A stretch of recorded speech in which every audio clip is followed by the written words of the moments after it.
Hai teman-teman Bali Sruti, saat ini saya bersama Victor dari Goldenzeal Pictures dari Kenya. Dan kali ini kita akan berbicara tentang bagaimana sih gender equality di Kenya, juga bagaimana tentang pelecehan seksual di sana. Can you give us like a little background about gender equality looks like in Kenya? We are still some few steps behind because we're trying to achieve a place where women are involved in every decision making, that women can be recognized in leadership, that women can be recognized in workplaces, but it's not yet there. A few steps have been done. So what has happened is that in the constitution right now, we have one-third gender rule, where for every member of the constitution or of the parliament, one-third of the members must be women. But unfortunately, as that is in the constitution, it's not being followed yet. So I would say yes, we have started and we're in the right direction, but we are not there yet. Yeah, we still have some work to do. Regulations, unfortunately, it doesn't work because the parliament is mostly manly. So you don't expect men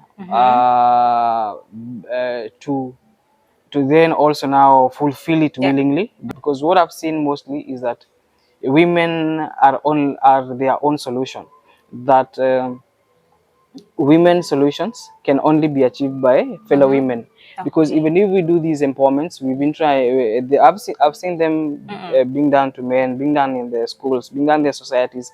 So unless women form groups, gang up together, and fight for their place, no one else will. So how about the sexual abuse? Sexual abuse is unfortunately still happens in many places in the world, including Kenya and Indonesia. How common is sexual abuse in Kenya, and what are some reasons it still happens there?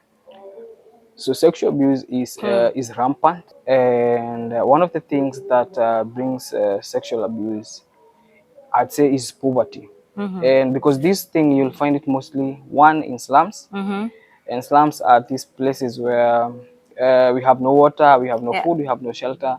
So these girls being needy from a little age, and the unfortunate thing is that most slums surrounds either posh areas or big cities. So these girls are always admiring the women they see out there with nice clothes, nice wigs, and nice cars. But unfortunately, they don't have the ability to be there. So what happens is that they are willing to sell their body, or they are willing to give their body freely, so that they can get to those standards. This is not only how it happens, because now in slums also we don't have some necessities like water. We don't have water, we don't have pads, and sometimes we don't have food. So because the girls don't have money, the men now force the girls to have sex in exchange with water, or sex in exchange with the sanitary pads. Also recently, after a big boom and a big rise of the Airbnbs in Kenya mostly, it has been rampant that because most people now are meeting in social media. You don't know each other, but you've met in social media. That is Twitter, Facebook, call them all the names. And it becomes transactional, that because ladies will always want to feel, will always want favors here and there, and men are willing to invest in the ladies. So a man will spend his money on the ladies, a man will spend his money on the girl, knowing exactly what he wants. But the lady, when they meet in person, the man surely wants sex, but the lady is not willing to give sex. So this now causes the man in either raping the lady, or in either having the sex with the lady unwillingly, and sometimes it's leading to death, because in the recent past, in the last like 1 year, we have lost around 20 ladies in the Airbnbs. Do you have, like, your country have regulations to protect the women from sexual abuse?